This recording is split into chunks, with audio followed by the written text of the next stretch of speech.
Hi, guys, and welcome back to Interact's Creator Stories podcast. As usual, I'm so excited to have you all here, and I'm so excited to be here.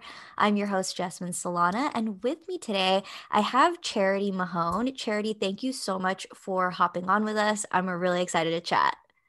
Thank you for having me. I'm super excited.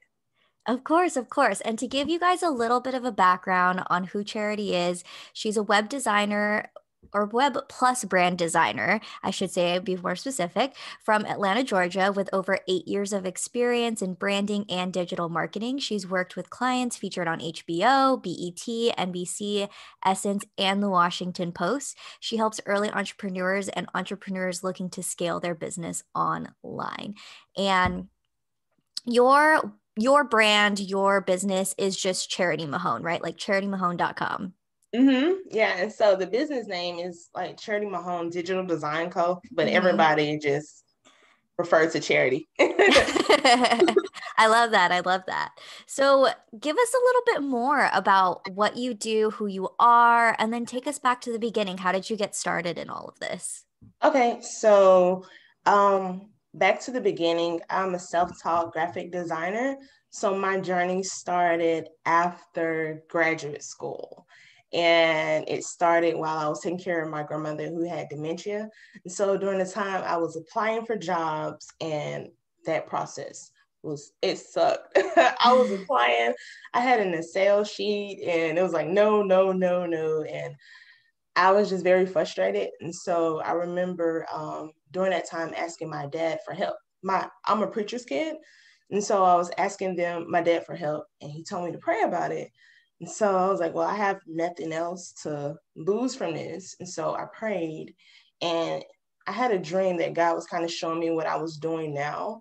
And it kind of felt like my mind was shifting from looking for a job to just trying to build my skill set. And as I was building my skill set at home, taking care of my grandmother, my brother began to tell people, oh, my sister can help you with that. My sister can help you with that.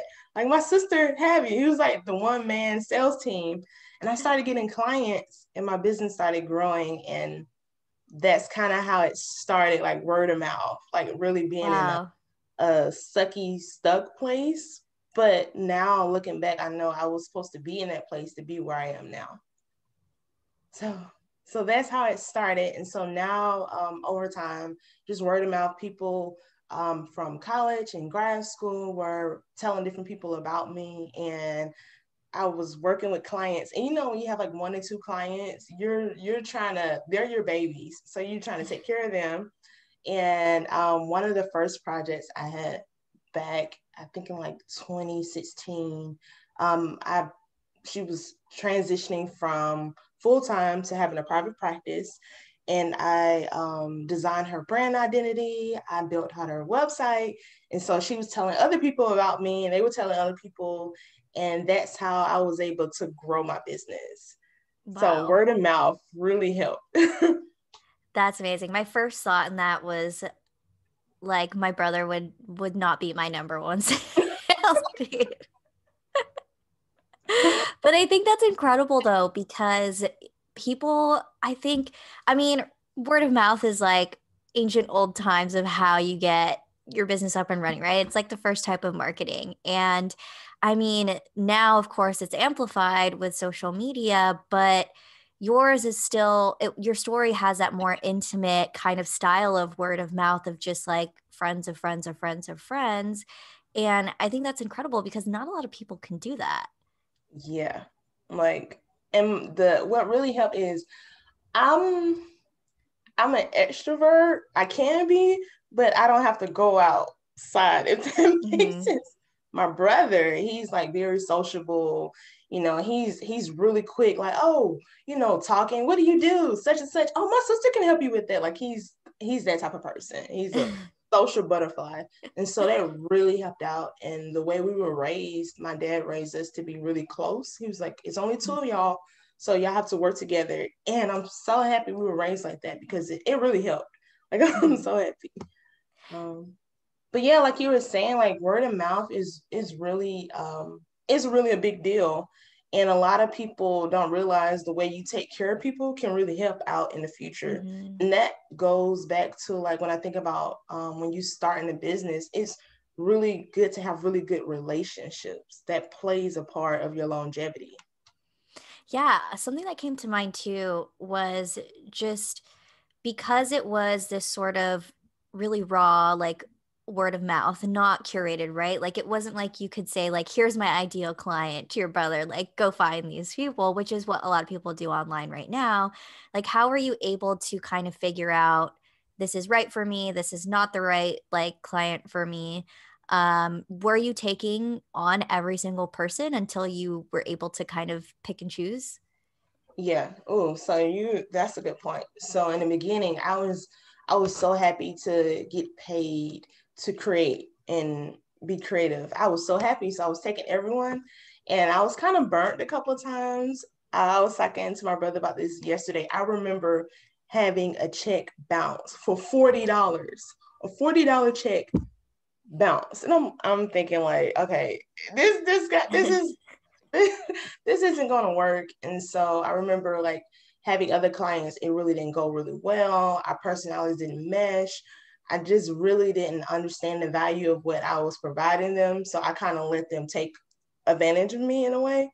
And so I'm not sure if it was my mom or my dad, but they told me to like pray this prayer. And I've been praying it to now, like praying, like, okay, Lord, if this is your will for the client for me, please bless it, come together, your will, your way, and I'll be happy in it. If it's not your will, please bless it, won't come together and it won't be on me. And that prayer still works. Like that prayer has allowed me to have like really big projects, work with like really great people. That project, I mean, that prayer has allowed where people like, I've been trying to work with you for years. It hasn't come together. They're like, oh, I know why. Like, well, I don't know. I've been here. So that's allowed. It's a real simple prayer, but it's really helped me because, like, you can't just imagine the disappointment. Like a $40 check bouncing. What? That's Yeah. it. I love that though because gosh, I remember this.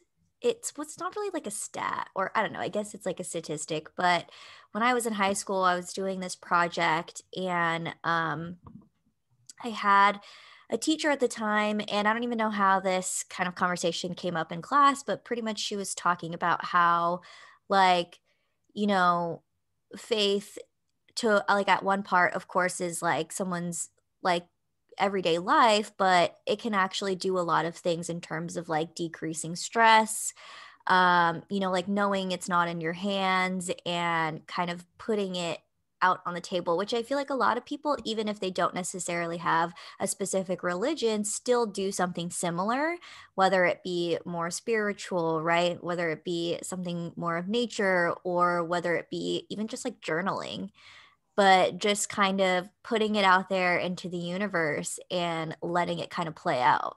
Yeah, because I feel like you're when you're running a business, is there's so many variables. Like no 2 days are the same. You're putting out fires.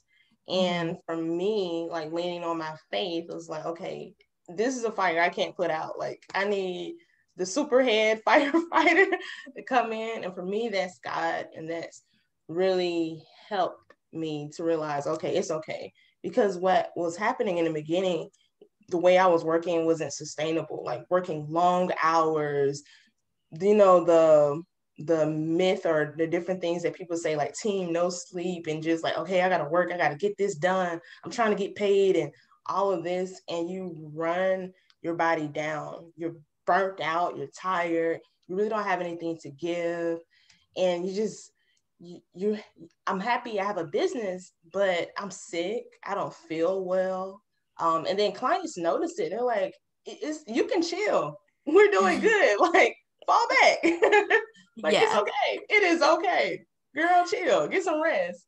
But you're like, no, I gotta be on it. Like, I want to be all things. And just I believe we're not made to live that type of lifestyle. Like, Hmm. yeah. Yeah, it's really crazy because I'm sure I've said this on so many episodes too, if people are listening, but the kind of like hustle and grind Mm, mentality, I think, was just so big for so long that people thought this is what is just expected of everybody. But really, if you're giving yourself at 150% every day, how can you really produce over time, right? Like at yeah. some point, it's going to die out. You're going to be too burnt out and it won't work out. Um, but I guess my question from this like conversation that's happening is, as you were going through that, I know you mentioned that some of your clients were like, it's okay, like relax for a little bit. What was that like? Like having to kind of admit, like, hey, I'm not in a good place right now and I need some time. That was like a mind blowing situation because you're I really don't have any, I didn't have any like mentors, anything like that. So I'm going off of what I see. Hmm. Number one, I'm already beating myself down because I'm more of a night owl. So trying to force myself to get up early and I'm already like, like I don't like doing it. So forcing myself to like get up early, then forcing myself to like work, and then your clients are giving you feedback, telling you like it's okay to fall back, and they're the ones paying you. So it's like, you know what? Maybe I do need to fall back. Maybe I need to chill, and maybe I need to enjoy life. But when for me, this is kind of like in my head when you're raised up and you, let's say, are you're not where you would like to be financially, and it's kind of reminder like if you, I'm thinking if I don't grind, I can go back to that place, and you don't want to go back to that place. There's a lot of trauma there, there's a lot of hurt, there's a lot of disappointment, and so sometimes I feel like in the past I was moving where I'm running away from poverty or running away from not having. And as a result, that mindset was kind of burning me out and I wasn't like trusting. So it got better, honestly, when I started like trusting God. And I had to tell people, like, I had to like ask my mom to help me like pray one time. We were getting ready to pray. And I was like, pray that I work really hard. And she was like, no, I pray that you work smart. And I'm like, oh, that's an interesting concept. Yeah. Wow. I never thought of that. Mind blown. So like now, like, okay, well, pray I work smart, y'all. So yeah, just kind of like shifting different mindsets. Hmm. Because it's like I'm having mindsets that I think how things supposed to be, and it's not what, that's not sustainable. That may Yeah. work 1 or 2 years, but you're getting older. Eventually, I want to get married. I want to have kids. Hmm. Working hard like that, that's not sustainable with kids, a husband, and anything else I may want to do when I get older. So, I think even too, just like sometimes when I think of it, it's like for me personally, and I'm sure a lot of people have heard me say this a million times, but I love just having time to sit down at the end of the night and watch TV and like not yeah. like turn my brain off and just like not have to think, right? Like Hmm. letting it play. And I think what's funny about it is growing up, I remember my parents always being like, "Oh, like why are you watching so much TV? It's bad for your brain. Like you should read or something." But for me, that's not relaxing. It's like I'm Hmm. thinking, so for me, it's like I want to be able to actually just sit down and not have to think, if that makes sense. Yeah. Yeah. It's so interesting that you said that. I was thinking about Chadwick Boseman. I was watching an interview like I think it was a year or two, and they was asking him, what do you do when you're not filming and different things like that? And he said, I like to watch TV. It was like they were like, what? It was like, yeah, I like to watch reality housewives. It was like, what? And That's just hilarious. he achieved so much, but for him to say like I need to watch TV. Just something, he said something where it's not pulling from his mind and you're stressing. Yeah. Just something relaxing. So Yeah. I love TV too. I can put on a good like Lifetime movie and that's it. I love that. I love that. But I do like, I think there's just so much courage in kind of admitting, like, I can't keep going this way. And, before I do burn out, like, I have to take that step back. So I love that you do that. And I think a lot of people kind of forget that they're allowed to do that. if Mhm. that makes sense. Like they Yeah, forget like, oh, this is like this is in my control to say, hey, I need to take a step back. yeah. I think with that, it helps you steward what you have well, like steward your time, steward your resources, and just steward your life really well. And something that really helped is I have a client, and before the pandemic, they were going on like 4 vacations out the year. And I thought that was unheard of. I'm like, 4 vacations? What are you doing? And so I took that same philosophy. Now, my vacations weren't as extravagant, but it may be like a week where I'm not doing anything or, Hmm. travel, taking a road trip. And that was so helpful. And I was like, wow, I'm taking time off and I'm getting more done. What else can I add? And so over time, I started adding like a gym membership. And that was very helpful. And then now I'm striving to eat better. I have good days and bad days. So just over time, figuring out, okay, how can I take care of myself better? Because when I'm taking care of myself better, that helps the business, that helps clients. And then thinking about, okay, who can I bring on my team to help? And that's been really helpful, allowing me to scale and different things like that. I love that. Tell me a little bit more about that. Like, what do you mean by bringing someone onto your team?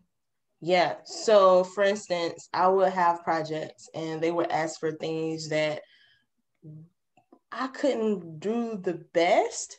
So I would say, oh, well, I don't offer that. But over time, with me knowing different people, for instance, let's say if I'm working on a branding and web design, my brother's a photographer. So I can refer my brother, like, okay, he'll be a great fit. So my brother and I, we work on a lot of projects together. And then Oh, I've been cool. able to, I have like a virtual assistant.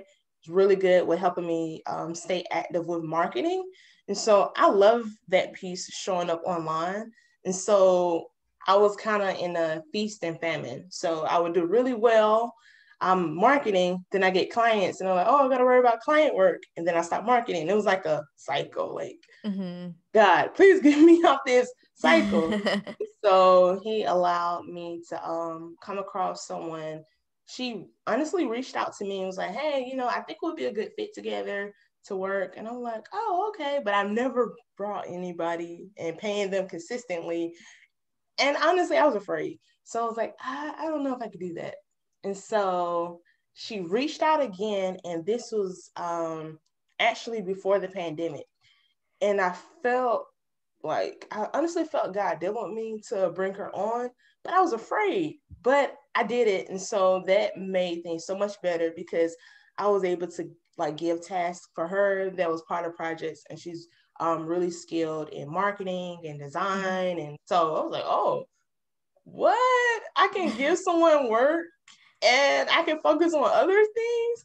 And so over time, like kind of reaching out, looking on Instagram basically to see who's really good in like branding and different things like that, and just trying to build relationships. And I've been working with so far my team is small, but it's me, David, Asia, Leah, and Amari. So about 5 people. So Nice. being able to like find people, and I feel like God's been allowing me to discover people that we work really well together, and we've been able to grow. Oh, and I forgot Latanya. That helped when I was able to get a project manager because Wow. yeah, that will get your life. Okay, she's really good.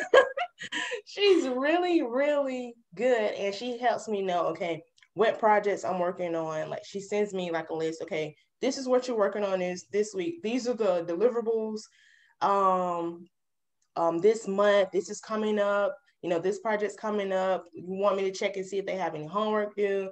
This is what we're making this quarter to hit our goal. We need this. And so it helped me stay more in my zone of genius because I love the work, but the organization and project management, I was doing Yeah. it, but I felt like somebody can do that better.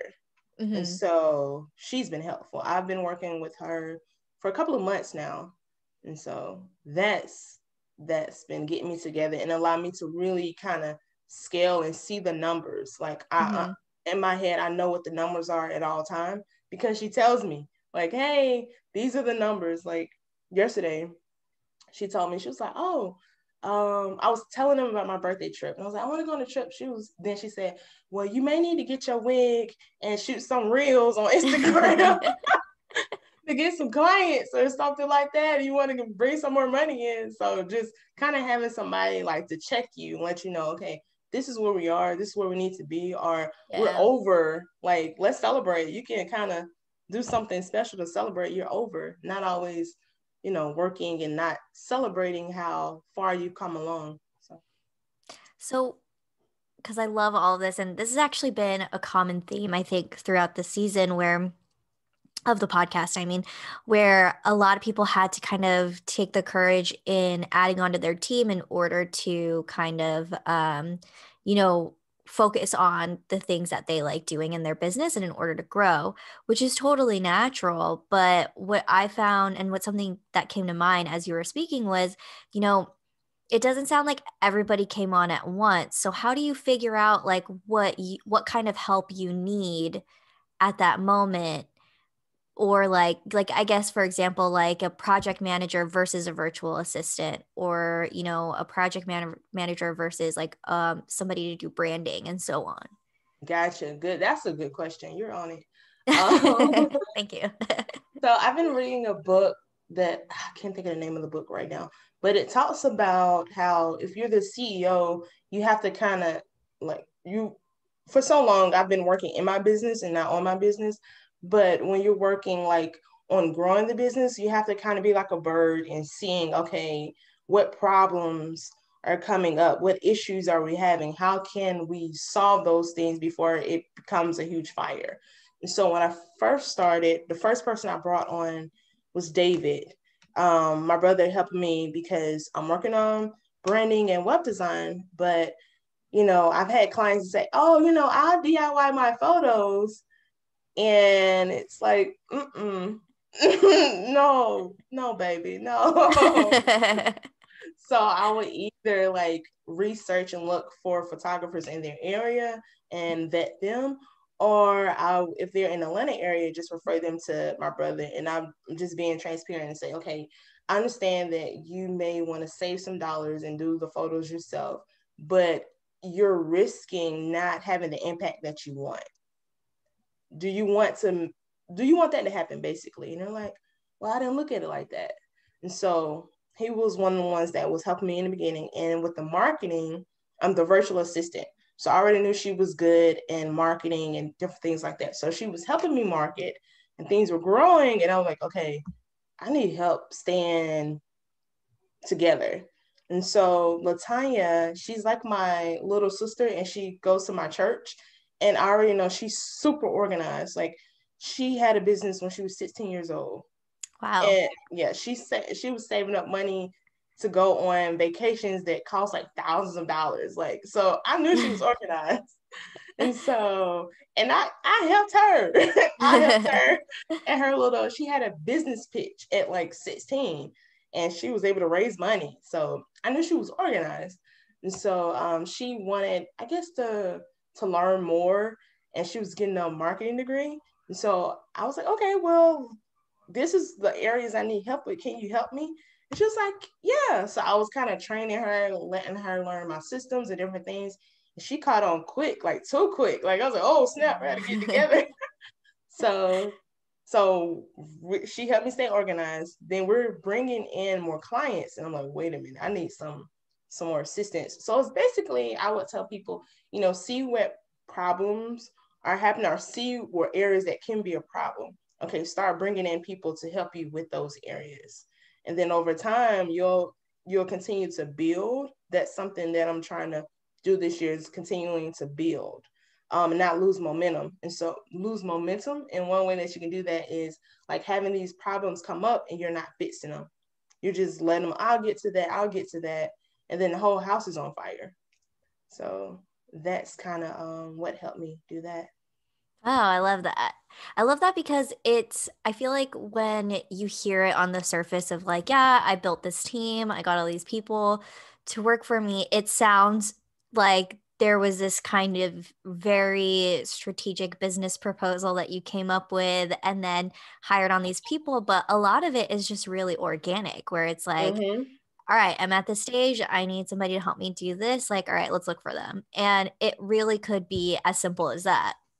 Yeah, even I forgot that it's some other people that work with me. Even like I used to I used to sit at the kitchen table thinking like, oh my God, I need to write a blog post. I'm looking at the stats.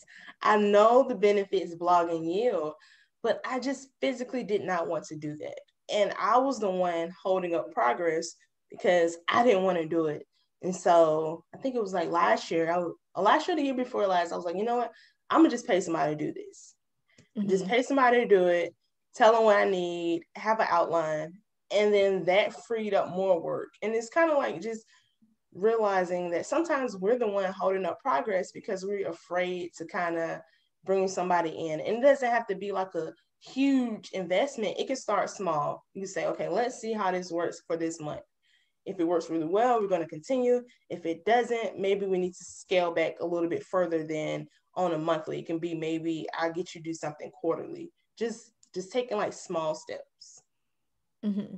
I love that. I think that's so good. I also totally forgot to ask this, but I really wanted to make sure I got it in because you mentioned, and I also saw this on your website that you were self-taught Mm-hmm. for, was it graphic design? Did I get that right? Mm-hmm. Graphic design, And web design. Mm-hmm. I know you mentioned that like early on you had just graduated and you were like looking for a job, you weren't really sure what you wanted to do until you decided to start your own business. So I think my question is just like for anybody out there listening who are maybe thinking of, starting a new skill, but they didn't necessarily, I guess, quote unquote, go to school for it or anything like that.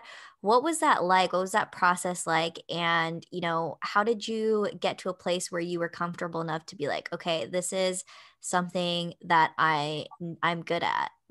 Gotcha. So I spent a lot of time first on YouTube and watching the videos and different things like that.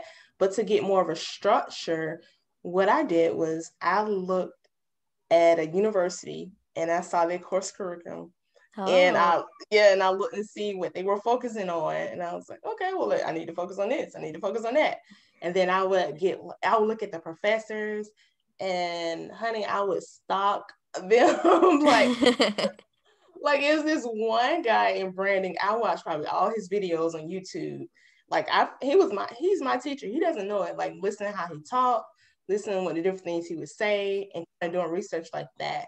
And then I would get books and I would read the books just for the foundation piece. And it's another part of the story I forgot to say. So when I started getting a little bit better, it was like God was leading me to, I felt like he wanted me to do a workshop. And so I was like, okay, this is what I'm supposed to do. And I was super excited. So I was looking for venues and I came across this new co-working space. And it was a creative space, a lot of like great individuals there. It was called Foster. And I had the event there. One person signed up for the workshop, and I was like, oh my God, I was so broken up about it. But the interesting thing about it, they needed people because they were a startup, they needed people to work the front. And so you would work the front desk in exchange for office space. Ah. And that was amazing. Through there, I was able to like interact with a lot of individuals that were further along. Like they went to school, they went to SCAD, they were doing like these amazing things, and they were able to like answer all my questions. When I had a question about pricing, when I had a question about like how do you do this, about a like asking like what's this thingamajigabob, like they would know the proper term. And so that allowed me to be in alignment to meet more people. And Mhm. that allowed being at that place, I was able to learn so much. Like it kind of fast tracked me because I would just ask the owner, for instance, my brother was starting in photography and he was confused about his pricing. And I was telling him what was going on, and he would say, oh no, he need to take his pricing up. Or if he's scared to take his pricing up and want to keep it at their price point, then he needs to do like a mini session, like just getting like valuable advice, being in the community. And they weren't threatened by me, or they didn't feel like, okay, I got to keep this, or I don't want to share, but they were sharing. And I learned a lot from being there, and yeah, reading books, YouTube University, and just kind of finding people that you really look up to and seeing how they operate, how they move, and that can really influence you. Like you can have like people that are your mentors that you've never had a conversation with. They do Yeah. not know who you are, but in your head, y'all are best friends. Y'all have coffee together. Y'all kiki like. I So love that perspective though. I mhm, think I haven't had anyone kind of make that distinction of like they could be a mentor, like somebody that's teaching you a lot of things, but you've never had a conversation with them. They don't know who you are. But also what I found really interesting was it kind of sounds like for you, you put yourself out there a lot more, and even in places that you didn't think anything would come out of it, but that's how you ended up networking and finding other people that ended up giving you really valuable like advice and information. hmm yeah, like not being scared. And I know sometimes, well, for me, I practice conversations. So sometimes I could be afraid. So I may practice, okay, this is what I want to say to them. So I'll be in the mirror, like asking the question, asking it, doing the like impressions to make sure I get it I do right. the same thing. Yeah, so yeah, that played a part. So yeah, just not being afraid. And I know that sounds easier said than done, but you know, everyone have to start small because it can be really anxiety. Like I'm afraid to put myself out there. Like I'm hmm afraid. Yeah, But yeah, I feel like when you take the leap of faith in having your own business, you have to keep leaping. Like don't stop jumping. You have to keep every stage. It's I something love else, it's that. something else, and something else. So it's really interesting, but I believe that the people that take the most leaps get the furthest in their journey. I like that a lot. I like that. I like that. Yay. Well, we're coming up on time. Okay. So before we do jump off, I have my last two questions that I Okay. like to ask everybody if you're up for it. Okay. Let's go. So, first, what are three things that most people wouldn't know about you? Oh my gosh. I'm a prankster. Like I am a big I don't even know why I'm a huge prankster. Like I love practical jokes. I love watching TikTok to see like different jokes to play on my parents or anybody. I love jokes. That's number one. Number two, I actually like songwriting. So I like Oh, writing. nice. Yeah, I like writing songs. I like it allows me to create and I don't have to worry about feedback from it. You know how when you pay to Mhm. create, you're creating for other people, but it's like I'm creating for myself. So it's very freeing. So I like that. Many people don't know about that. I rarely talk about that. And I wanted to be a football player, but Whoa. yeah, my dad, he, I was the, I'm the firstborn, so my dad had me doing all like the wrestling and sports and stuff, and I wanted to Yeah. play football, but I can catch really well, I can throw really well, I was really fast, but back then that was a no go. Yeah. Yeah. Honestly feel like it's still kind of a no-go still too. Like hmm it's like kind of there, not really, Yeah, not so much. No, it's awesome. Do you sing? yeah, I do sing. I'm Oh, getting out cool. of fear with that the leap that we were talking about. Yeah, yeah, But yeah. yeah, I do sing. I do sing. At first, I was kind of like keeping it to myself, and over time, like I was in a children's choir, and then it was like a pause, and then recently, maybe like 3 or 4 years, I got into like the adult choir. So I enjoy it. Cool. Oh, I love that. So, my last question for you is just if you could give yourself a single piece of advice at the start of it all, what would it be? Oh, I love that. I would probably tell myself to take a deep breath and exhale and God has everything under control. It's going to be okay. Like it's going to be all right. Don't stress. I know this can feel overwhelming, but you are where you need to be right now and it's going to be okay. Like it's going to be okay. Stop overthinking cuz I can overthink. So I would tell myself don't overthink. It's going to be okay. don't worry, don't stress. Like, it's gonna be all right. Because in the Well, beginning, I'm like, oh my God, oh my God, oh my God. So now it's yeah. like, girl, take a deep breath, go for a walk. Okay. I will probably tell myself to work out more, work out more, get more sleep, drink more water, laugh more. Like, sometimes in the beginning, I was just so stressed, so overwhelmed. It's like you wonder, like, will I ever get out of this? Because the beginning stages of growing a business can be overwhelming. You're Yeah. wondering, like, where's the money going to come? Like, oh my God, like, geesh. But I feel like if your purpose to do this, if you're called to do it, you're going to be all right. You're going to be all right. You just got to keep at it. Don't quit and be consistent. I So, love that. That's awesome. Well, Charity, thank you so much for being on here with us today. Can mhm. you let everyone know where they can find you online? Yeah, so you can find me at charitymahone.com. Also on Instagram at Charity Mahone. I'm basically Charity Mahone all over all over social media. So you'll be able to find me like that. And thank you for having me. I really enjoyed this. Of course, of course. I think this was great. I love your whole story and what you're about. If you guys also for spelling wise, it's Mahone. Mm-hmm. And we'll link it also per usual in description in the transcripts. So check her out and yeah, thank you so much. We'll see everybody next time. Thank you.